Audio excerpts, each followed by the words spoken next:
Hey guys, welcome you all in T3P. In this quick video, we are going to simplify AWS DevOps services with their purpose, why we should use and when we can use these services. So first service we are having in this one, AWS Code Pipeline. So we can use this service for continuous integration or continuous delivery for our application. Actually, it automates the building, testing, and deployment for our application, which ensure a seamless and efficient development process. That's why we use AWS Code Pipeline service. Next service we are having AWS Code Build service. So we can utilize this service for building and testing our code. So it compiles source code, run test on that, and produce software packages which allow us to automate the build process and maintain high quality code. Next service we are having code deploy service. This service automates the code deployment to any instance, either it is EC2 or others, or your on-prem servers.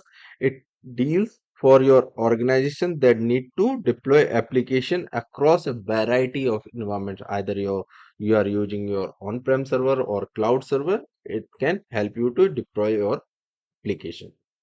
Next service we are having AWS Code Star service. AWS Code Star service help us to create, manage and work with software development projects on AWS. So it's provide a unified interface for managing our DevOps projects and simplify collaboration among different team members.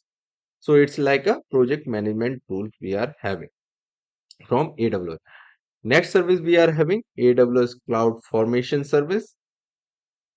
We can use this service to model and provision AWS resources and our entire AWS infrastructure using declarative template. It's work like a infrastructure as a code service, like we are having Terraform in the market. So it help us to manage our infrastructure as a code, which ensure consistency and reproducibility for our infrastructure. So we can provision whenever we want, and it can be, we can say, consistent throughout our environment.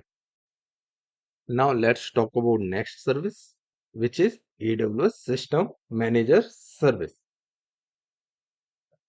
So this service actually acts as an operational hub for your AWS.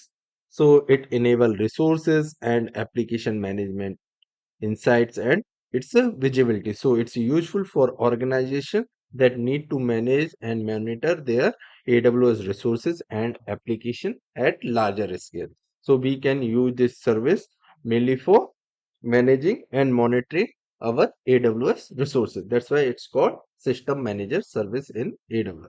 Next service we are having AWS Config service.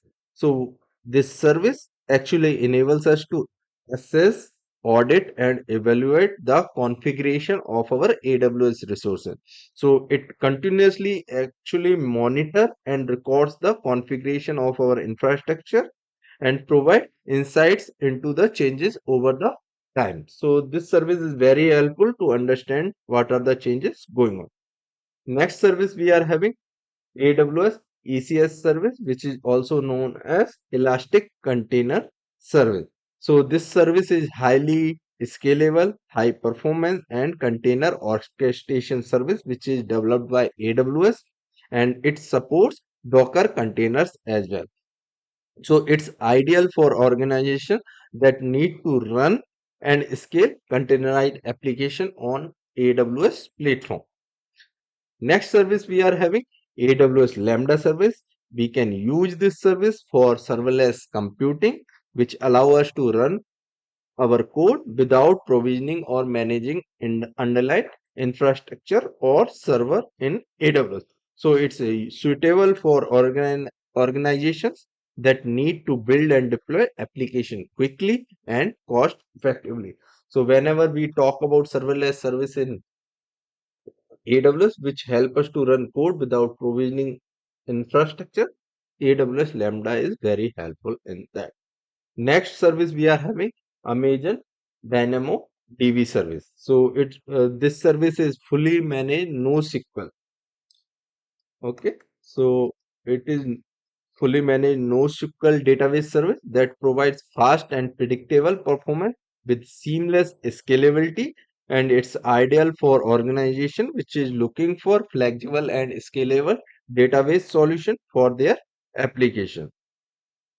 So we just need to learn about those services and also understand we can combine these services, we can customize these services which can fit for our organization's specific need or any particular requirement for any project. So these are the DevOps services which we need to learn from AWS. Thank you for watching. See you in next video.